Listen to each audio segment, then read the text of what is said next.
বনের পাশে ছোট্ট গ্রাম মিলনচর। এই গ্রামের সবাই এই বন থেকে সাপ ধরে তাদের জীবিকা নির্বাহ করে।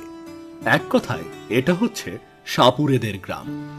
এই গ্রামেই থাকতো এক সাপুড়ে পরিবার। এই পরিবারে ৩ জন সদস্য। তারা হচ্ছে সাপুড়ে সর্দার দুলাল, তার স্ত্রী বাসনা ও তাদের একমাত্র ছেলে বিমল। কই গো গিন্নি, তোমার ছেলে কোথায়? ছেলে কোথায় জানো না? সে তো এখনো ঘুমাচ্ছে। শোনো, আমি আর তোমার ছেলেকে বসে বসে খেতে দিতে পারবো না। আজ থেকে ওকে আমার সাথে সাপ ধরতে যেতে হবে। তাকে আমি কম বলি? তোমার ছেলে তো হয়েছে সবার চেয়ে উল্টো। সে কিছুতেই সাপ ধরতে চায় না। ওর নাকি এসব ভালো লাগে না। ওর কি ভালো লাগে আর কি ভালো লাগে না তা দেখার সময় আর নেই। ওকে ডাকো, ওকে বলো এখনই আমার সাথে সাপ ধরতে যেতে হবে।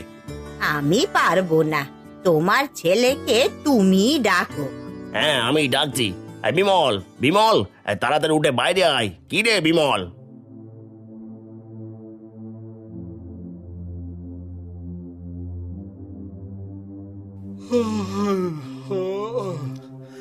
এত সকাল সকাল ডাকছো কেন? শান্তিতে কি একটু ঘুমোতেও দেবে না নাকি? দেখো বলে কি, শোনো, তোমার বাপ কোনো লাট সাহেব না, যে তোমাকে বসিয়ে বসিয়ে খাওয়াবে। তোমার বাবা একজন সাধারণ সাপুড়ে। আজ থেকে বাড়িতে খেতে হলে আমার সাথে তোমাকে সাপ ধরতে যেতে হবে। আমি ওসব পারবো না। ওসব মুক্ত প্রাণীকে ধরা, আবার সেগুলো মানুষের কাছে বিক্রি করা, না না না না না, এগুলো আমাকে দিয়ে হবে না, একদমই হবে না।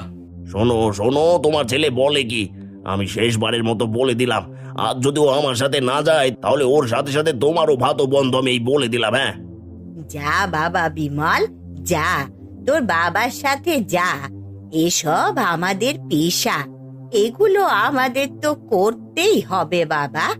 তোর বাবা কত কষ্ট করে তোকে বড় করেছে, তোর কি তার উপরে কোনো দায়িত্ব নেই? যা। ঠিক আছে, যাচ্ছি, কিন্তু প্রতিদিন যেতে পারবো না। প্রয়োজন হয় আমি অন্য ব্যবসা করব, তবু ওই নিরীহ প্রাণীদের আমি কিছুতেই ধরতে পারবো না।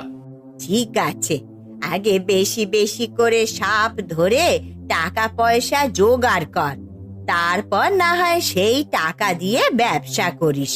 ঠিক আছে, চলো।